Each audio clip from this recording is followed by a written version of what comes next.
Hello again, everyone. Ken from Whittling Woods back again. Today we're going to do something that I've had questions on in the past regarding this here, the Stanley 199. What I'd like to do here is a little tutorial on how I get the Stanley, the right off the shelf Stanley, ready for whittling. And it's basically going to just require a few little steps, and then maybe we'll do a quick demonstration on this little chunk of wood here. Make a little maybe mushroom or something like that, something a simple little whittle. So kind of the type of video that if you've been watching videos on whittling but you don't have a dedicated whittling knife or a pocket knife or something like that that you can use, but you want to give whittling a try, I recommend the 199. It's a good knife. It's a pretty decent feel in your hand. Some people find it too large, but it's fairly comfortable, I find. We're going to use the stock blade that comes with it. I typically use a different type of blade, a Lennox blade that allows a bit more extension, but you know, not everybody can purchase a Lennox blade, so I figure we'll do everything as they come. And it's going to be stuff you can pretty much buy anywhere. What we have here is the Stanley, obviously, and a couple pieces of wet dry sandpaper, 600 grit, and I believe this is 2000. I happen to have these on hand here, so that's what I'm going to use. You can also, go buy yourself a diamond stone like this. I think I picked this up at one of the big box stores, and it was really cheap, if I recall, probably less than maybe 20 bucks or so. It's got 600 grit on this side, and you flip it over, it's got 1200 grit. But again, you may not have that, and you may just be able to pick up some wet dry sandpaper. And what I'm going to use is just some pieces of wood here. Again, you can pick these up. These are little slat pieces. I happen to pick these up for a project before, again, at one of the big box stores. And what I do is I basically cut the wet dry sandpaper and I kind of wrap it around this, and I use it to sharpen the blade on there. They require a little attention before you can make them whittling ready. So we're going to go through that process because a number of people have asked me about that. So let me just get everything set up and I'll be right back. Okay, let's unwrap this thing here, and we're just going to, these are not the sliding blade type. They lock in. I wouldn't recommend getting a utility knife that has a sliding blade. Get one that locks in. It's a little bit safer and just a little bit more secure.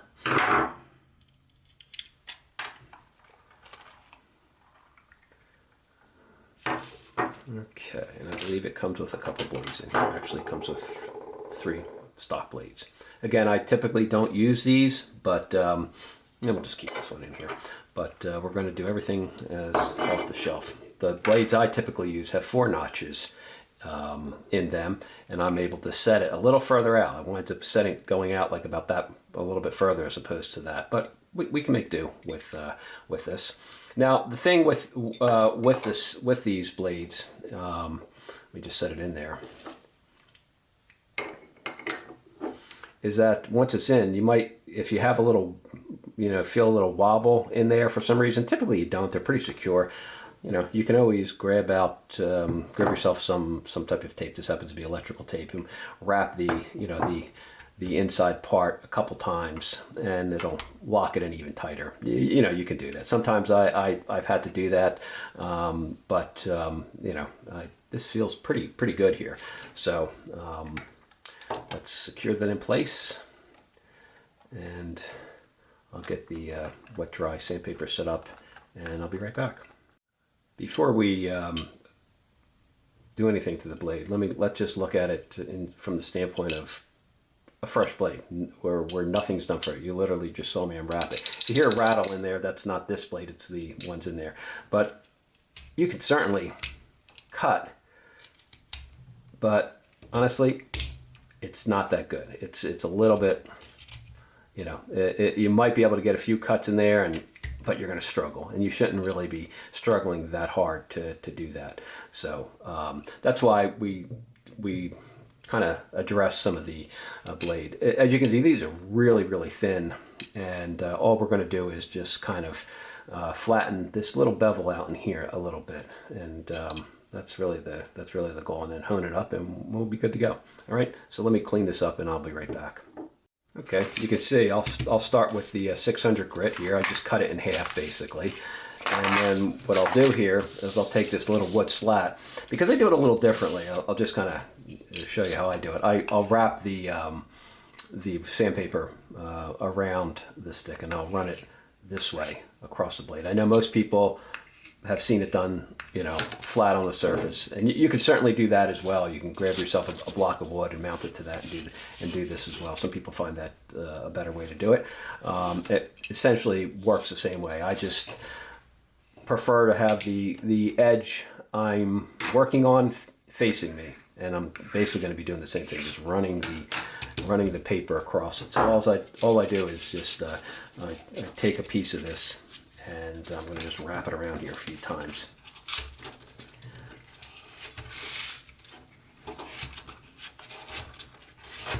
All right, so just like so. And if you feel more comfortable wetting it a little bit, you can certainly do that. You can stick a little water on here, since it is wet dry sandpaper, and it'll help move the particles. And I secure the blade here against the workbench, and I just start going over it. And you can begin to see how the edges just, if you have maybe a 400 grit and you want to start with that, you can do that, but they don't require all that much. We just want to get a little bit of a burr developed on there.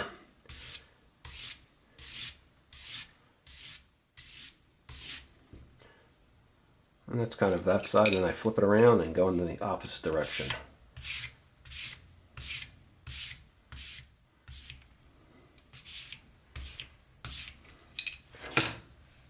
Periodically I'll stop and see if I can feel any type of a little bit of a burr on there. I'll just keep working it for a little while like this. I'll switch it back and forth from side to side.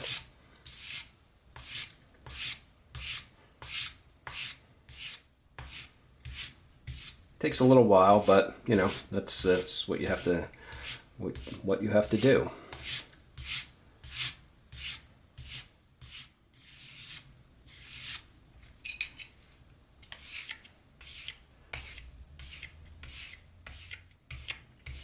You'll see the edge of the blade here, the beveled part of the blade there, getting a bit of a shine to it. I'm just going to do this for a little while until I feel a little bit of a burr on there. And once I have that, I'll switch to the higher grit, move up to, I believe it was 2000 that I have.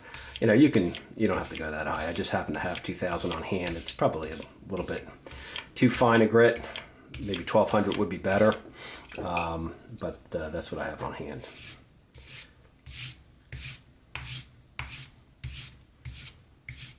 Again, since these blades, you're not really removing a whole heck of a lot of metal here. They're pretty thin to begin with. You're just basically flattening the bevel just a bit and bringing the cutting edge to a bit more of a finer quality, so to speak.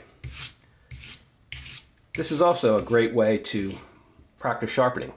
That's one part of whittling that you have to become comfortable with, and this is a great way to do it. These are obviously very inexpensive, these blades, and for some reason you do mess it up, or you want to try different methods of sharpening. Let's say you have a grinding wheel and you want to put it on that, give that a shot, or you have some other method that you want to try.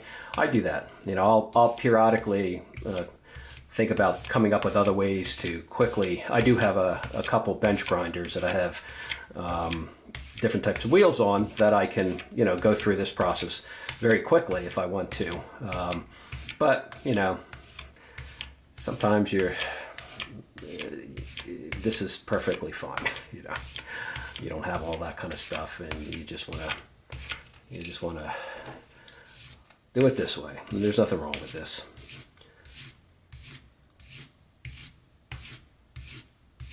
So I'm just going to continue doing this with the 600 grit for a little bit, and I'll be right back. And the other thing to keep in mind too, when you're sharpening, when you're getting blade, not when you're stropping, but when you're sharpening, you can move back and forth like this, and you're going to want to get this the angle on this. You don't want to roll it too much. You don't want to make it, you know, flat on the main part, but you're going to have to kind of angle your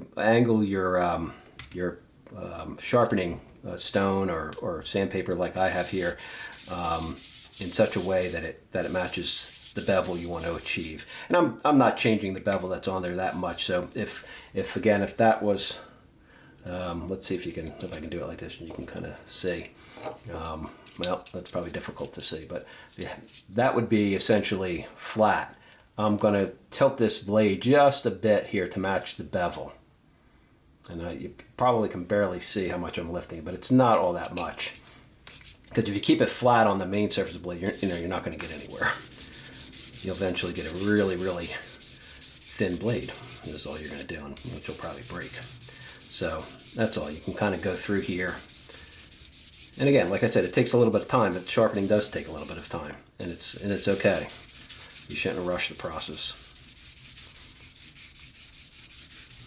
You know, stop again periodically. Feel if you can kind of feel some type of little burr on there. That means you're reaching the point where you're not going to get it any sharper, and you need to go up a grit or so.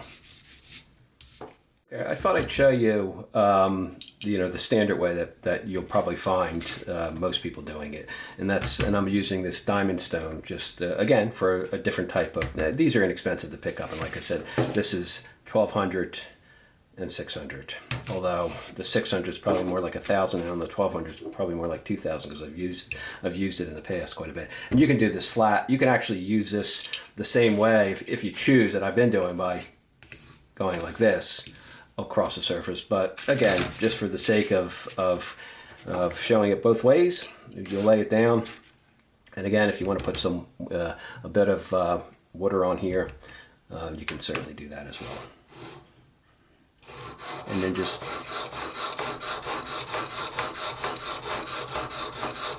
some people find this, this is the normal way you're going to see people sharpening, and they find this way a lot more comfortable and easier to do, and that's fine. It's the same kind of thing. You're going to go one way and then flip it, and I'm going to turn it just a little bit here, and just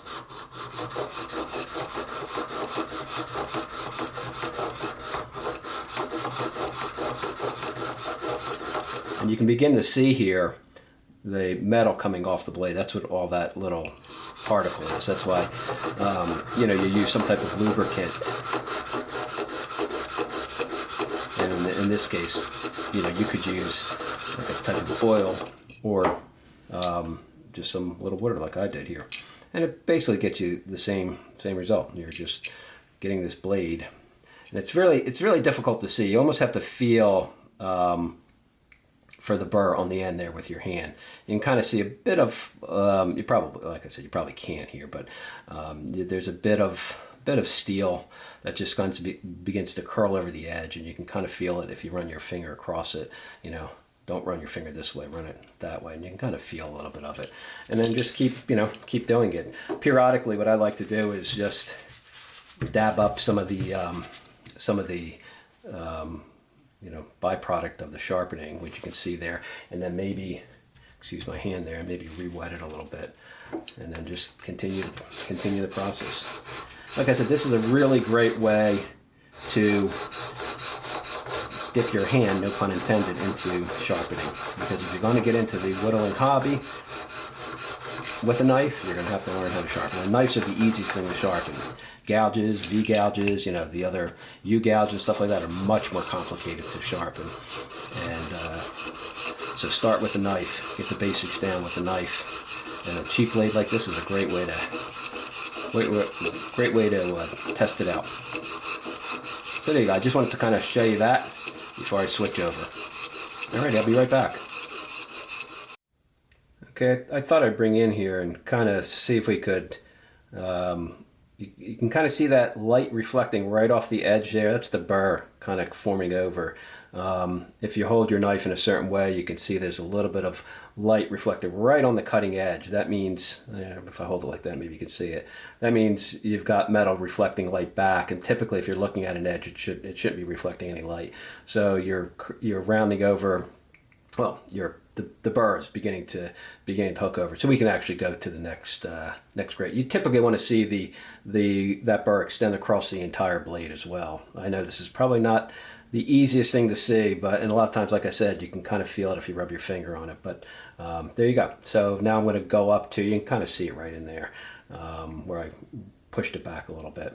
So that's what you kind of want to see here, that you've reached the maximum amount of sharpening you're going to get at the 600 grit. So let's go up to the 1200 for a couple quick runs, and then we'll strop it and we'll call it good. Be right back.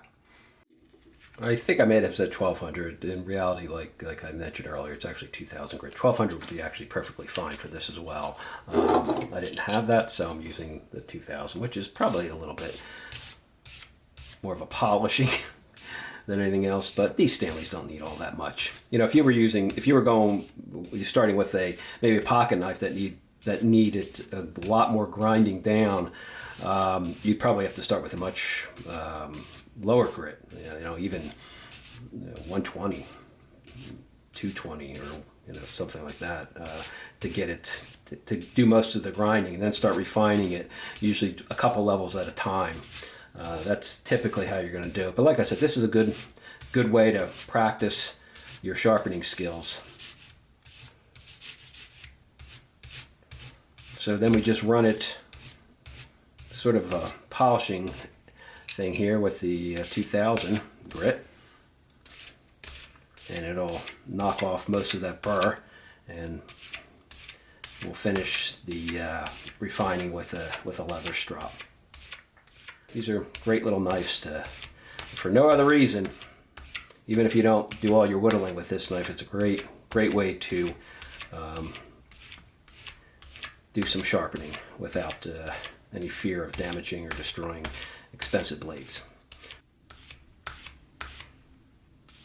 All right, I think I'm pretty happy with this so far here. It looks, I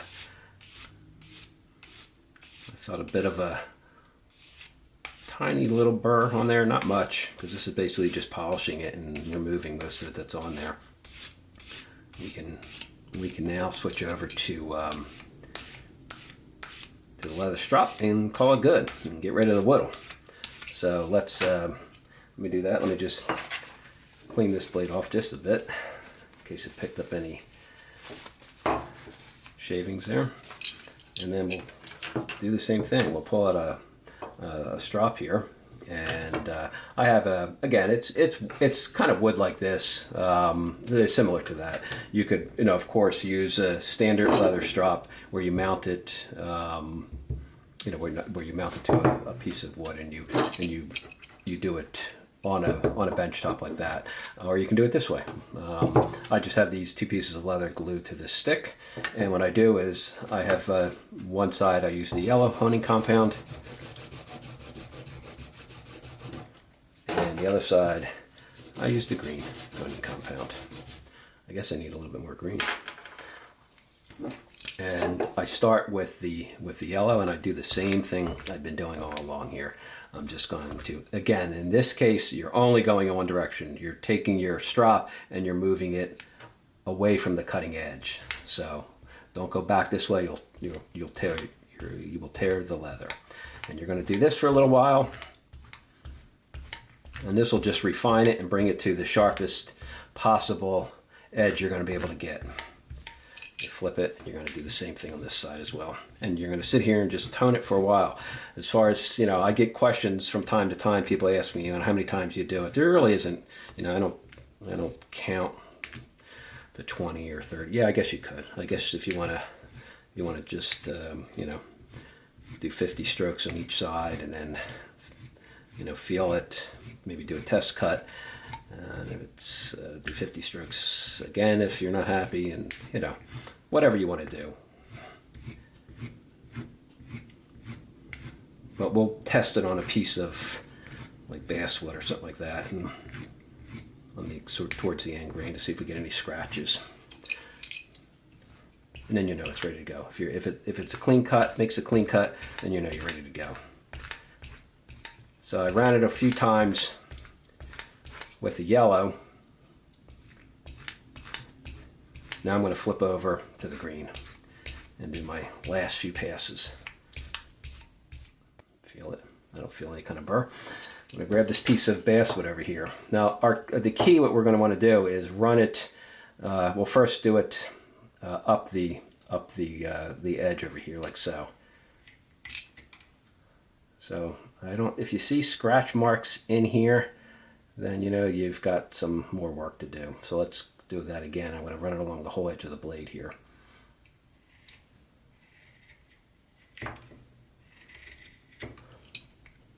Again, look at your piece. If you're seeing scratches in there, then there's something, your blade probably needs to go back to the stone, or sandpaper, whatever you're using.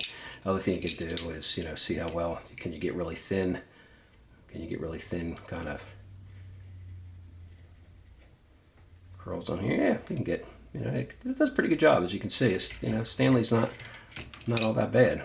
So it does a trick. But there you go. Now that's a lot more whittling ready. So the next part of this, if you're still interested in seeing it at work, we'll grab that piece of unknown wood. Again, one of my viewers had suggested it may be yellow poplar, and we'll do a quick little mushroom. It won't be a full tutorial. I'll just kind of get it started and then move through it pretty quickly. Alrighty, let me get set up and I'll be right back. Okay, we're ready to start the whittle on our little piece of wood here. We'll make a little mushroom, but just wanted to point out before you start whittling, always do a quick check. Make sure the blade is securely locked in there, so it doesn't go popping out. I mean, you should be able to tell that just by feeling it, but it always helps to grab your screwdriver and just make sure it's fully locked in. It's always a safe bet. But so here you go. We're going to use this little piece of unknown wood. Maybe it is yellow poplar.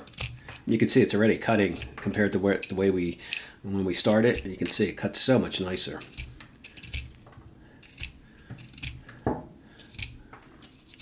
And like I said, I'm just going to kind of make this a quick, this isn't necessarily a tutorial on how to whittle a mushroom. I've done those before. I just wanted to kind of show you that once you run to your hardware store and you pick yourself up a Stanley or something comparable to the Stanley 199, go out and saw off a branch that you're meaning to prune and whittle a mushroom real fast. That's one way to get into this little whittling hobby of ours. And mushrooms are as simple as they come. They don't take a lot of time to do, and they're kind of fun. People like them, Put them out. I've done a few whittles, and my wife has them in a little area. She made like a little kind of terrarium almost looking thing where she puts a few of them in there, and they're fun to look at. You can do different things with them. So we're just rounding over the edge over here, and I'm just going to keep. What we'll do is we'll make it kind of come down here, and we'll leave a little bit of wood for the stand. But so that's all I'm doing here. And we're just going to go around here and remove the bark. It's a morel style mushroom, that's all. Well, it's not going to be as detailed as a morel mushroom, but the real ones, but we'll make it fun to do. And then we'll just put a little cut around the bottom here.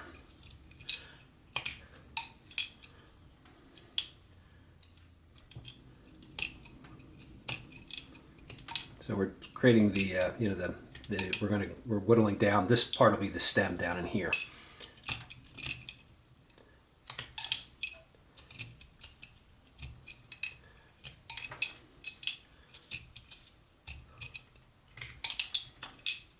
So I'm just going to kind of narrow this out a bit. And once I get that done, I'll kind of be right back. But you can see here how we're making quick work of this with this Stanley here. It does a really nice job.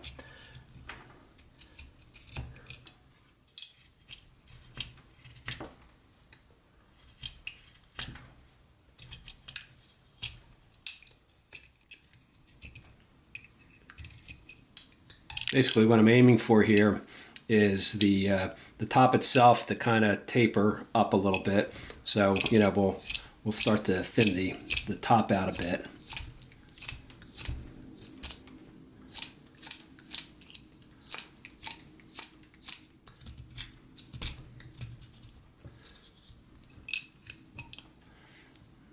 Okay, I think I'm going to start figuring out where the base of this is going to be.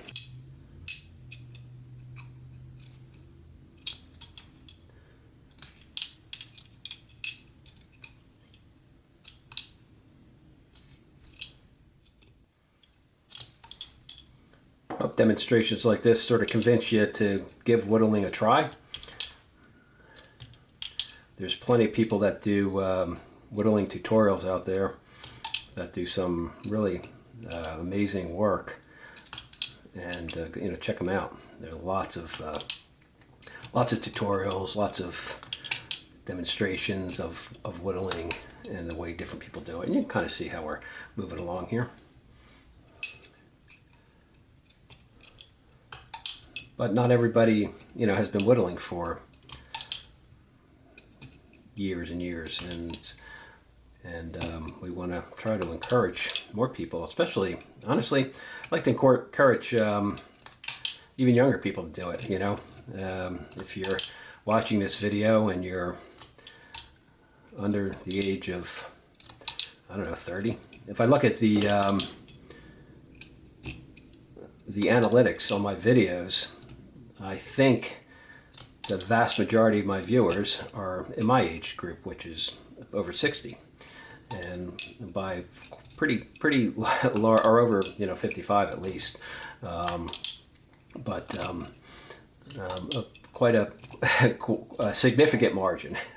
I don't have very many young viewers, and I don't know if it's you know, it could be my videos, but hopefully, if you're younger, you know, in your 30s or what have you, and you've been thinking about the hobby, or this video somehow popped up in your feed, let me know. I'd be curious. I'd be curious to know if you ever thought about getting into the hobby and giving it a shot. And I hope I've showed you today how simple it is to really do it. It's probably one of the, I've said this many times, probably one of the most inexpensive hobbies you can get into. And so you can do it anywhere, outside, inside, anywhere you want, basically. You make a bit of a mess, so if you're going to be doing it in a public place, make sure you clean up after yourself. Don't leave wood shaving, not that they're not biodegradable, but don't leave them all over the place, you know. Some people may not be that excited about that. So, you know, bring a little towel with you and whittle into the towel and clean things up. We're moving along here pretty good here. I'm going to thin this out a little bit more, I think, so I'm going to just keep coming back.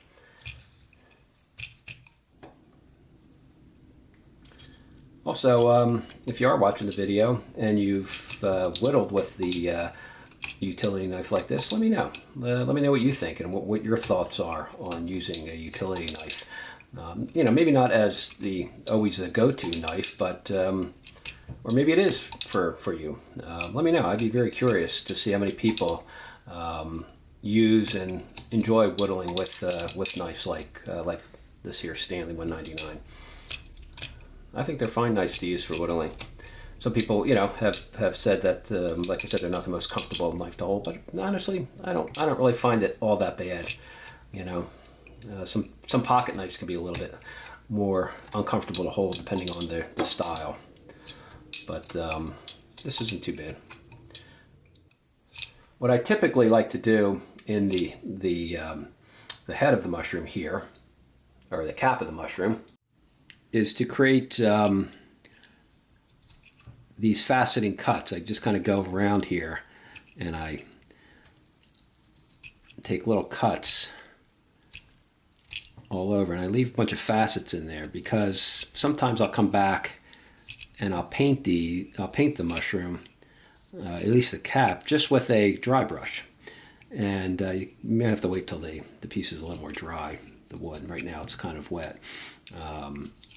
But when you do that, you do a dry brushing over it, and it picks up just the highlights of those facets. And it creates, especially in these morel style mushrooms, it kind of gives that look like there's a lot of surface voids and what have you. I mean, sort of, you know, it's not going to be exact because the morel mushroom has lots of little voids in the surface, but we're not going and whittling all those out. We're just kind of coming along here and in creating little texturing cuts all up and down the length of it.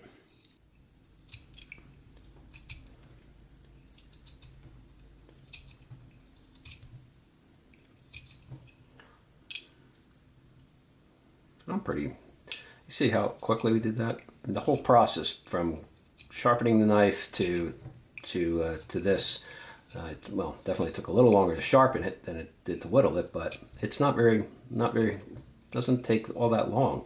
So again, if you've been thinking that this is something you'd like to explore, like I said, you just happen to stumble upon this video and you're like, I never thought about whittling.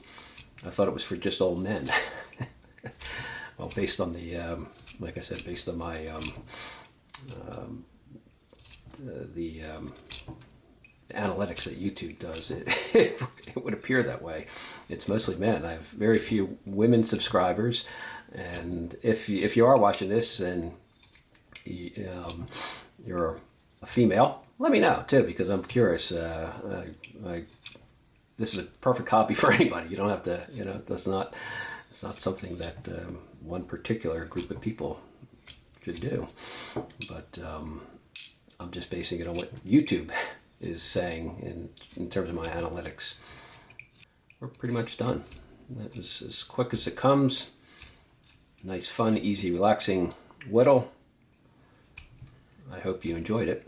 I hope the whole process, the sharpening to now was of some benefit to people. Again, please let me know in the comments what you think. All right, just kind of putting the little finishing texture cuts on here.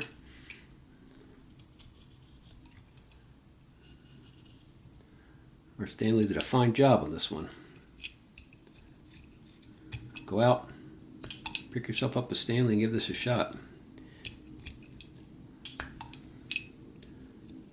I think I'm going to call this one good. You can kind of see the little texturing cuts at the top there. So when you paint it, it's not really a painting, you're just dry brushing. It's a very, just a little paint. It's just kind of, you dab it in the paint, you wipe most of it off, and you just go along brushing lightly just to catch those little faceting high points. And it creates this, use a white paint, and it creates this little effect that looks a lot like a mushroom looks. At least I think so, and it's kind of fun. I'll have a final picture of it when it's all done. I'm going to wait till it dries just a bit more, try to fix the bark up. But as you can see here, we have ourselves with our little Stanley. We did a quick little whittle here of a morel mushroom, and you can certainly, I'm sure if you check back, I'll try to remember to have a link to the other videos I've done with the Stanley. So you're obviously not just limited to mushrooms. You can do anything you can do with a regular whittling knife. For the most part, you can do with the Stanley. So I'll have some links. Check down in the description, and maybe I'll have it up in up over here somewhere where links, so you can, if you're interested in checking out a couple more Stanley knife whittles, and then go online and check other channels out too for people who use it. But there you go. You can see we've got our little mushroom here, and I'll probably just maybe clean up the stem just a little bit more. Wait till it dries, paint it up, and call it good. So when that's all done, I'll finish it up with a little, I'll spin it around like I normally do for you, so you can get a look at it all finished up. But that's it for me. So I hope you really enjoyed that. I hope it was useful. Let me know in the comments if you've used a Stanley and what your experience is. Hopefully I showed you how you can get it whittling ready and improve its performance with very little effort. Just a couple pieces of wet dry sandpaper and a leather strop. You can buy those anywhere, and you're good to go with a little whittling package. Saw off, like I said, saw off a little stick of a branch in a tree somewhere and try it out, and enjoy yourself. This is a really fun hobby that anyone can do, any age group, and get your satisfaction out of the process of whittling wood. It's a very relaxing and enjoyable thing to do, and I hope you found that useful. So that's it for me. I hope you all have a great whittling week. I'll talk to you again soon. Take care.